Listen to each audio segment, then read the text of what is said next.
ഇന്ന് തന്നെ ഡൗൺലോഡ് ചെയ്യൂ. കാണൂ നിങ്ങളുടെ ഫേവറേറ്റ് ഷോസ്.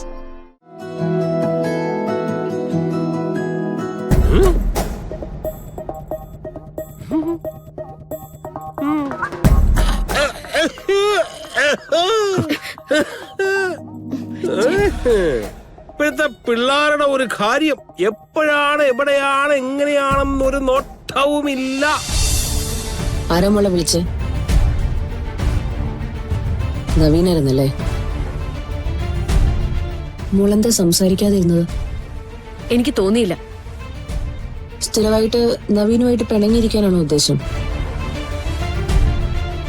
കളരിക്കലെ നാഗശാപത്തിന്റെ കഥ അറിഞ്ഞപ്പോ ഈ ബന്ധത്തിൽ നിന്ന് പിന്മാറാൻ ഞാൻ പലവട്ടം മോളോട് പറഞ്ഞതാ. പക്ഷെ മോൾ അതിന് തയ്യാറായില്ല. നവീന്റെ കൂടെ ജീവിക്കണമെന്ന് നീ വാശി പിടിച്ചു. നിന്റെ മനസ്സില് നവീനോടുള്ള സ്നേഹം എത്ര ആഴത്തിലുള്ളതാണെന്ന് മനസ്സിലാക്കിയ നിനക്ക് വേണ്ടി മമ്മി ഇതൊക്കെ ചെയ്തു തന്നത്. എന്തൊക്കെ കഴിഞ്ഞു മോളെ, എത്ര റിസ്ക് എടുത്തു. ഒരിടത്തും കേട്ടു കേൾവി പോലും ഇല്ലാത്ത പോലെ നിനക്ക് വേണ്ടി വേറെ ആളെ അയച്ചു. അവരെ കൊണ്ട് നാഗശാപം തീർക്കാനുള്ള കർമ്മങ്ങൾ ചെയ്യിച്ചു. അതൊക്കെ ഇതിനു വേണ്ടിട്ടായിരുന്നോ? മമ്മി, നമ്മൾ സ്ത്രീകൾക്ക് ഒരു കുഴപ്പമുണ്ട്. ഒരു ചെറിയ പിണക്കം മനസ്സിൽ വീണ് കഴിഞ്ഞാൽ നമ്മളത് ചിന്തിച്ചും പറഞ്ഞുമൊക്കെ വളർത്തി വലുതാക്കും. പക്ഷെ ആ സമയത്തും ആണുങ്ങൾ ക്ഷമയോടെ നമ്മളോട് സംസാരിക്കാനായിട്ട് ശ്രമിക്കും. വീണ്ടും വീണ്ടും നമ്മൾ തട്ടിക്കളയുമ്പോ അവരുടെ മനസ്സിലെ ഇഷ്ടമൊക്കെ അങ്ങ് മാറും. വെറുപ്പ് തോന്നി തുടങ്ങും.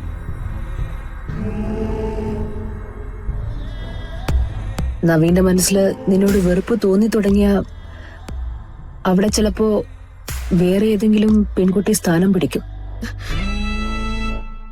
അത് സഹിക്കാൻ പറ്റുമോ നിനക്ക്?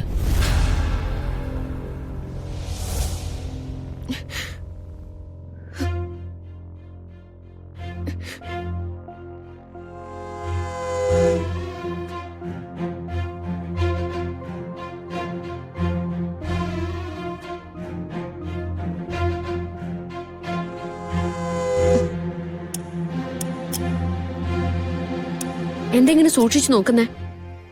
താനെപ്പോഴാ വന്നേ? കുറച്ചു ദിവസം പിണങ്ങി നിന്നാലോന്ന് ഓർത്തിട്ട് മമ്മിയുടെ അടുത്തേക്ക് പോയതാ. കുറച്ചു ദിവസം പോയിട്ട് കുറച്ച് സമയത്തേക്കെങ്കിലും പറ്റണ്ടേ? എന്നെ കൊണ്ടൊന്നും പറ്റില്ല നവീന്റെ അടുത്ത് പിണങ്ങാൻ. അത്രയ്ക്കങ്ങ് സ്നേഹിച്ചു കൊല്ലല്ലേ മനുഷ്യനെ.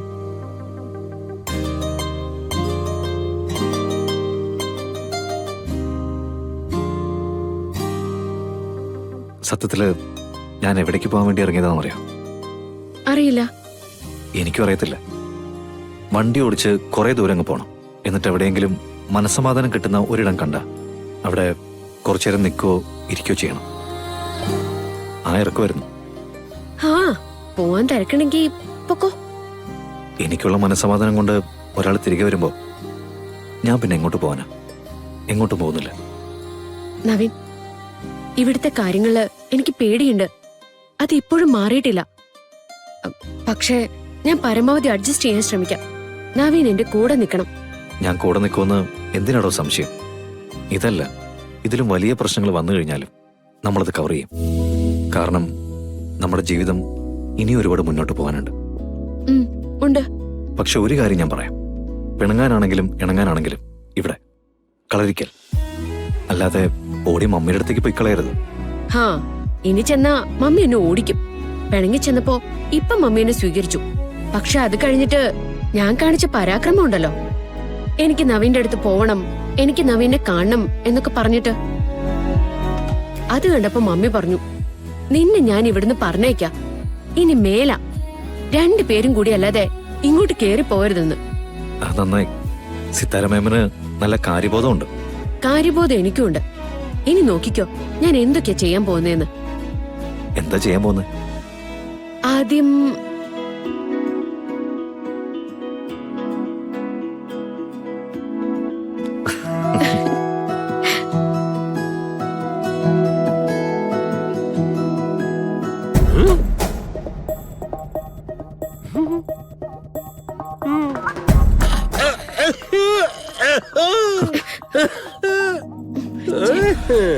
ഇപ്പോഴത്തെ പിള്ളേരുടെ ഒരു കാര്യം എപ്പോഴാണ് എവിടെയാണ് എങ്ങനെയാണെന്നൊരു നോട്ടവുമില്ല. ഇനിയിപ്പൊ പകൽ സമയങ്ങളിൽ തറവാട്ടിലിറങ്ങി നടക്കണമെങ്കിൽ ആരോടെങ്കിലും ഒക്കെ ചോദിച്ചിട്ടു വേണം. സ്നേഹം നടക്കട്ടെ. പിന്നെ കെട്ടിപ്പിടിക്കുന്നതും വയ്ക്കുന്നതൊക്കെ കൊള്ളാം, പക്ഷെ മുമ്പിൽ നിൽക്കുന്ന ഒറിജിനലാണോ ഡ്യൂപ്ലിക്കേറ്റ് ആണോ അറിഞ്ഞിട്ട് മതി മോനെ.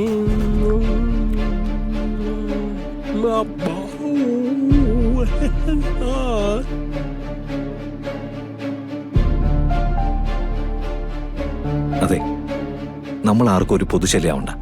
നമുക്ക് അകത്തേക്ക് പോയല്ലോ. Okay, I am ready. എന്നാ വാ.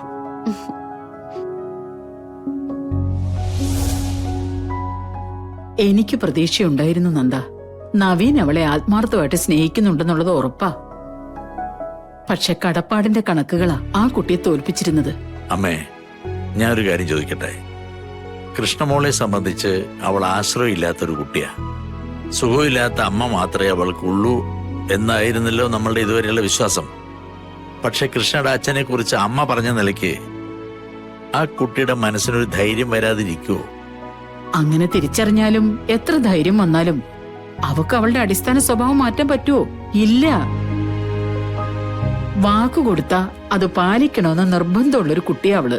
ഗാഥ നവീനോട് പണങ്ങി അവിടെ തന്നെ നിന്നിരുന്നെങ്കിൽ ഇതിനിടയിൽ നമുക്ക് എന്തെങ്കിലും ചെയ്യാൻ പറ്റുമായിരുന്നു.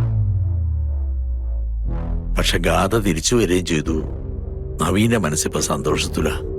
നമ്മുടെ വിരോധം ഗാഥ എന്ന കുട്ടിയോടല്ല. നവീന്റെ ജീവിതത്തിൽ അവന്റെ കൂടെ ഉണ്ടാവേണ്ടത് നാഗദേവതകൾ അനുഗ്രഹിച്ച കൃഷ്ണ തന്നെയാ. അതല്ലാതെ നവീന്റെ ദാമ്പത്യം സമാധാനമുള്ളതാകില്ലെന്ന് തീർത്തു പറഞ്ഞിട്ടുണ്ട് സിദ്ധൻ. ഒന്നുകിലെല്ലാം എല്ലാവരുടെയും മുമ്പിൽ തുറന്നു പറയണം, പിന്നെ വരുന്നത് വരട്ടെ എന്ന് കരുതണം. അല്ലെങ്കിൽ എല്ലാം ദൈവത്തിന് വിട്ടുകൊടുത്ത് ഒന്നും മിണ്ടാതിരിക്കണം. അതേ ഉള്ളൂ വഴി, അല്ലാതെ വേറെ വഴിയില്ല. കൃഷ്ണയുടെ സമ്മതം ഉണ്ടായിരുന്നെങ്കിൽ ഒന്നും വിളിച്ചു പറയാൻ തടസ്സമില്ലായിരുന്നു. ആരെതിർത്താലും സിത്താരെ എന്തൊക്കെ ബഹളം ഉണ്ടാക്കിയാലും. നവീൻ താലി കെട്ടിയ കൃഷ്ണ തന്നെ കളരിക്കൽ തറവാടിന്റെ മരുമകളായി ഉണ്ടാകണമെന്ന് നമുക്ക് പറയാമായിരുന്നു. പക്ഷേ കൃഷ്ണയുടെ സമ്മതമില്ലാതെ നവീനോട് ഇത് തുറന്നു പറയുന്നതും പ്രശ്നമാണ്. എല്ലാം കൂടി ചിലപ്പോ ഭ്രാന്ത് പിടിക്കും അവന്. പലപ്പോഴും അവന്റെ മുഖം കാണുമ്പോ സങ്കടം തോന്നും അമ്മേ. ഒരു വിവാഹത്തിന് അവനെ നിർബന്ധിക്കണ്ടായിരുന്നു എന്ന് തോന്നിപ്പോയിട്ടുണ്ട് എനിക്ക്. അതിനു മുമ്പൊക്കെ എത്ര ഊർജ്ജസ്വലനായിരുന്നു അവൻ. ബിസിനസ് മാത്രമായിരുന്നു ശ്രദ്ധിച്ചിരുന്നത്. പക്ഷെ അതിലൊരു വിട്ടുവീഴ്ച അവന്റെ ഭാഗത്തുനിന്ന് വന്നിട്ടില്ല. ഇതിപ്പോ വല്ലപ്പോഴും ചിരിച്ചാലായി. സിദ്ധനെ ഒന്നുകൂടി കാണേണ്ടി വരും. എന്തെങ്കിലും ഒരു മാർഗം അദ്ദേഹത്തിന് നിർദ്ദേശിക്കാനുണ്ടാവും. അതൊന്ന് നോക്കല്ലേ. ആ, ഉറങ്ങാൻ കേൾക്കുമ്പോ പേടിയാ. ഒരു നിലവിളി കേൾക്കുന്നുണ്ടോ എന്നുള്ള പേടി.